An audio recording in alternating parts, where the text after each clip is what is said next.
Nakaapekto na raw ang banggaan ng mga Marcos sa Duterte sa pagbaba ng tiwala ng publiko sa pagtatrabaho ni Pangulong Bongbong Marcos at Vice President Sara Duterte.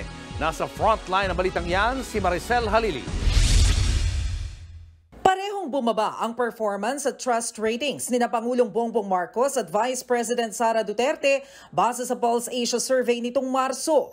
Kumpara sa 68% na approval rating sa trabaho ni PBBM noong December 2023, naging 55% ito nitong March 2024.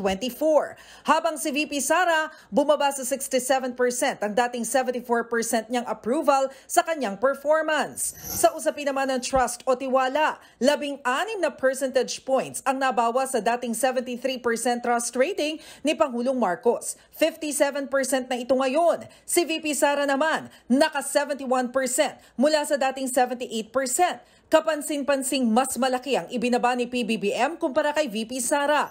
Isinagawa ang bagong Pulse Asia survey nitong March 6 hanggang 10 kung kailan mainit ang usapin sa charter change o pag-amyenda sa konstitusyon, pagtaas ng presyo ng mga bilihin, tensyon sa West Philippine Sea at kontrobersya kay Pastor Apollo Kibuloy. Himayin pa natin ang naturang survey. Sa performance ratings ni Pangulong Marcos, kapansin-pansing bumaba ang approval sa kanya sa Metro Manila, Luzon, Visayas at Mindanao. Pero pinakamalaki ang sa Mindanao. Ganyan din ang nangyari sa trust ratings ni PBBM. Malaki rin ang ibinagsak niya sa Mindanao. Kung sisilipin naman ang performance rating ni Vice President Sara, bumaba rin siya sa Metro Manila, Luzon, Visayas at Mindanao. Pero kabaliktaran siya ng Pangulo. Pinakakaunti ang ibinaba niya sa Mindanao. Pati trust rating ng BICE, 1 percentage point lang ang nabawa sa Mindanao, bagamat malaki ang ibinagsak sa Metro Manila. May paliwanag dyan si Ronald Holmes, presidente ng Pulse Asia.